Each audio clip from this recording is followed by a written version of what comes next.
आहार शुद्धि में भी जो सबसे पहला कार्य आप कर सकते हो वो ये कि बाजार की जितनी वस्तु है ना, इससे बचना चाहिए। हम लोग क्या करते हैं कि ठाकुर जी को भोग लगाया, अब प्रसाद हो गया, ठीक है, ठाकुर जी को भोग लगाया, प्रसाद हुआ, इसमें तो कोई संशय नहीं है। पर प्रसाद यदि है और यदि आप प्रसाद बुद्धि से ही पा रहे हैं तो फिर कण मात्र पाइए ना। प्रसाद के नाम पर जाने क्या क्या पाया, और वस्तुतः उसमें प्रसाद बुद्धि नहीं है, उसमें स्वाद बुद्धि है। तभी चुन चुन कर व्यक्ति प्रसाद भी लेता है, ये दे दो, थोड़ा ये दे दो, आई प्रसाद ही है तो फिर तो सब प्रसाद है। और फिर दूसरी बात, पता नहीं किसने बनाया, किस भाव से बनाया, शुचिता पवित्रता तो खैर भूले ही जाओ, वो वस्तु क्या प्रभु को निवेदन किए जाने योग्य है? एक बार विचार करो, कितना विचार करती है माँ अपने छोटे से बालक को खिलाने से पहले, कोई विकार उत्पन्न ना हो जाए। ठाकुर जी को कुछ भी भोग लगा दिया। तभी गत सत्र में मैंने आपको कहा था, इस सब के मूल में अपनी इच्छाएं हैं भाई, अपनी कामनाएं हैं। तो सात्विक जीवन चाहिए तो सबसे पहले आहार की शुद्धि।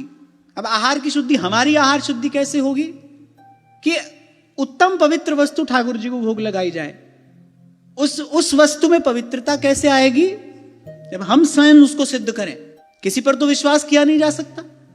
कोई बना रहा है, उसके मन में पता नहीं क्या है, कैसा भाव, कैसा चिंतन उसके मन में है। आप सिद्ध करिए। कहीं नहीं आवश्यकता है ऐसी कि आपको नित्य 10 वस्तु ही भोग में लगानी है।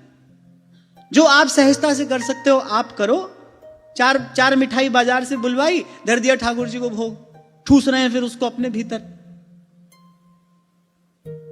अरे सारा साधक जीवन बिगड़ जाएगा भाई, ऐसे बिगड़ ही रहा है। और प्रसाद ग्रहण करें तो फिर कण मात्र ही ग्रहण करें, यही प्रसाद का आदर है। और पेट भरना है तो फिर ऐसे बहुत महात्मा हमने देखे, सब मिला लेते हैं वो, क्यों? सब गड्ढ मड्ढ करके पा गए। फिर पाओ तो फिर ऐसे पाओ।